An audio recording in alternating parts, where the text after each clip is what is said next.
The young gentleman in the front of their screen tonight is Adrian Rafferty.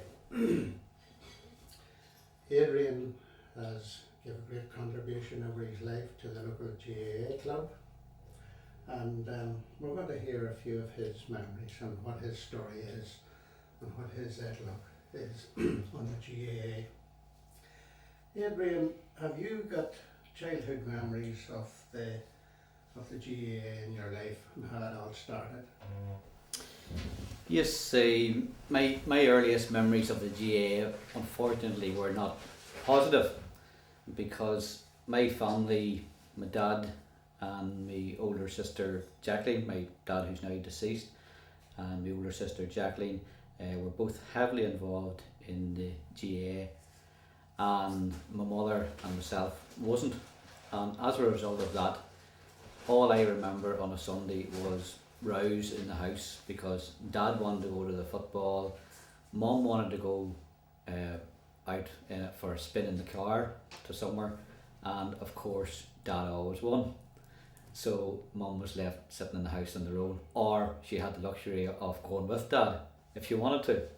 But she wasn't a football fanatic, so she normally chose to sit in the house. Dad would have returned then at whatever 5-6 o'clock in the evening, then offering my mother, let's go for a spin now, but it was dark, so you can guess what the answer was.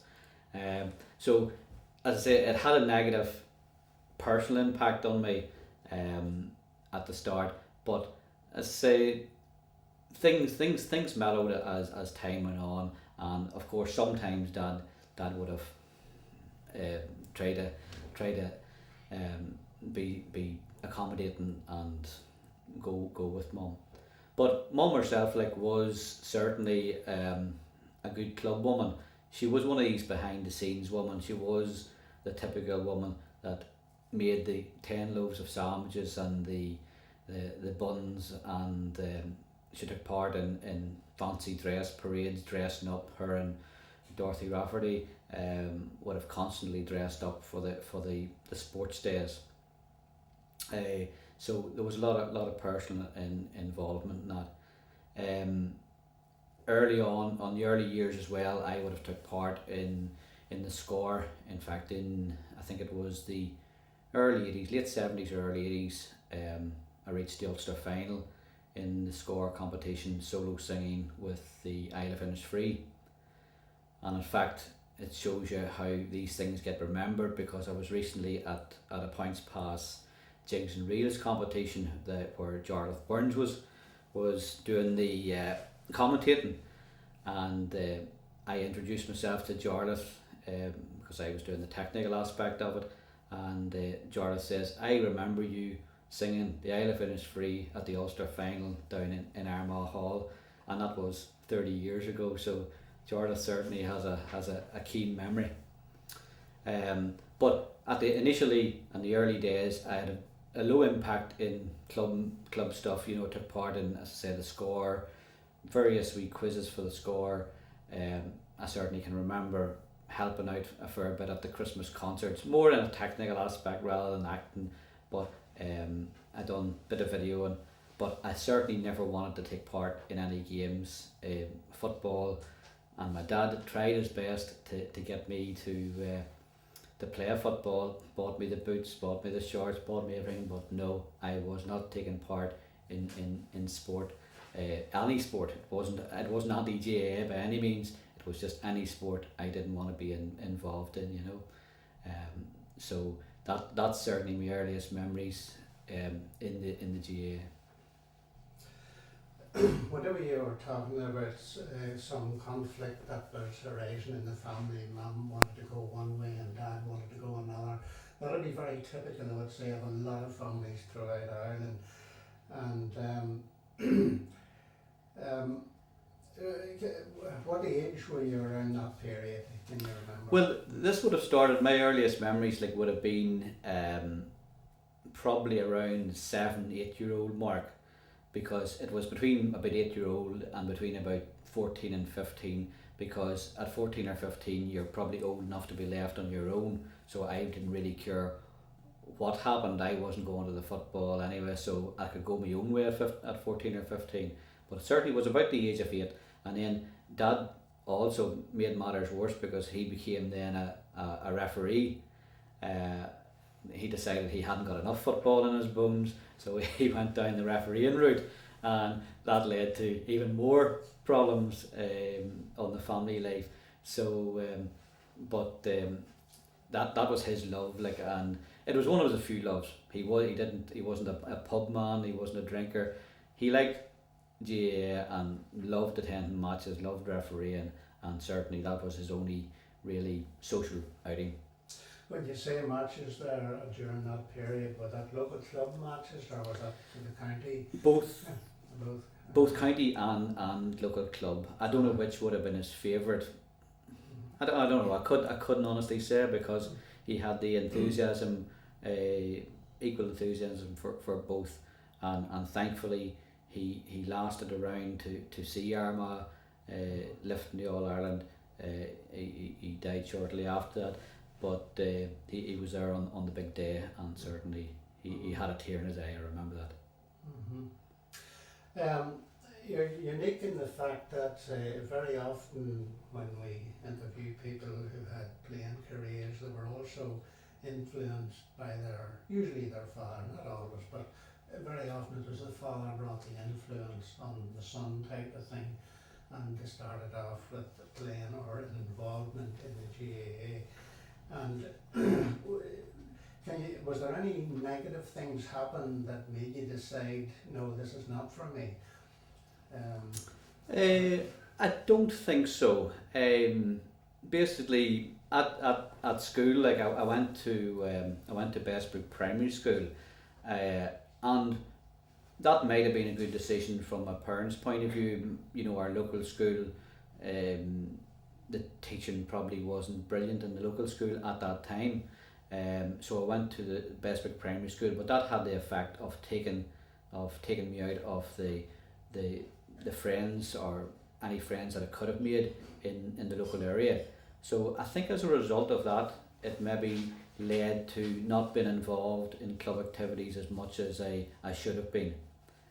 Really, up until my late teens, I don't think I really knew too many of my own age, because their social outing was going to the club on I think it was a Monday and Thursday nights, and because I was away at a different school, I certainly didn't feel part of that scene, so I didn't go. But I hadn't got a sports bone in my body. Like, I was the guy, the typical guy, and you'll hear it on comedians telling the story. I was the guy that was last picked, at the soccer matches. So I was the one that was usually stuck in the goal mouth, and being useless. So no, I didn't have any sporting ability at all, much to my father's dislike.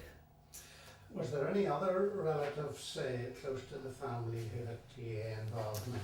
Yes, Mum's uncle Thomas McGeely certainly was a big GAA man, and certainly we would have a lot of memorabilia about him. Now, because of my lack of interest in the sport in itself, I never sat down and talked to him at length, but he certainly could have recited a lot of stories about it. He was a big, he worked in the railways for his lifetime, so I was more interested in talking to him about steam engines and the local railways in the town of Newry, than it was about his GAA career. But I think he had a very, very long, influential GAA career. Even though, as you say there, you had not a great interest in the physical aspect of playing the game or whatever, yet here you are heavily involved with the local club and giving off your talents. Is there any particular reason in your life why you gravitated towards that? Well, I like the personal involvement from the theatre side of things. Like, unfortunately, in the Summon, we're a small community and we hadn't got a massive stage set up the way some clubs have, but the facilities we had, we certainly made the best use of them that we could. So on a personal level, I like the technical end of things and behind the scenes things and lighting and different things, and that's where I had my earliest memories in the club. In later years, like it wasn't to the building of the of our own hall there back in 2003, I think it started, that I was approached by Oliver Murtagh and Peter Quinn, who were managing the project of the hall build, and I was asked to oversee, as they put it, oversee the electrical project in the club. Little did I know that I probably would be, or that I would have been heavily involved in it and really spending a lot of Saturdays and nights in the hall doing the electrical work.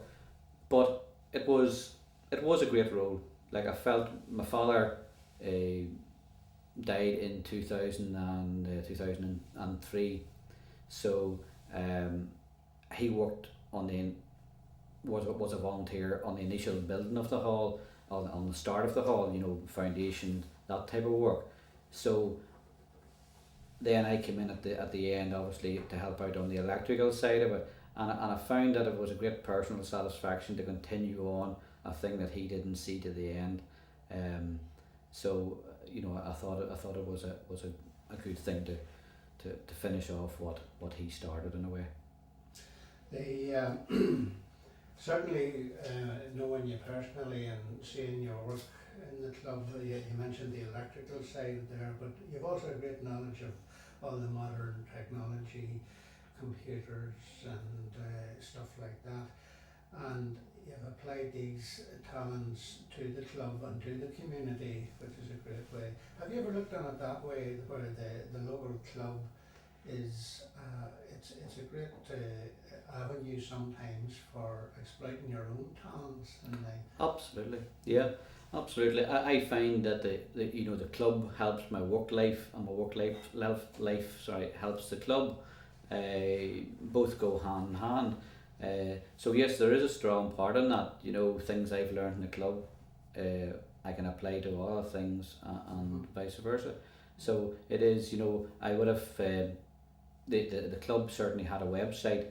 I think it was the first club, I think, in the county to have a website, to have a web presence. But it's like all these things. It got a web presence, but then it got a wee bit stale. It just wasn't maintained. So I took it on myself at that time to create a new website on the GAA, hosted by the GAA, and develop that and try to keep it as up to date and as current as possible. And I think that has been a good success.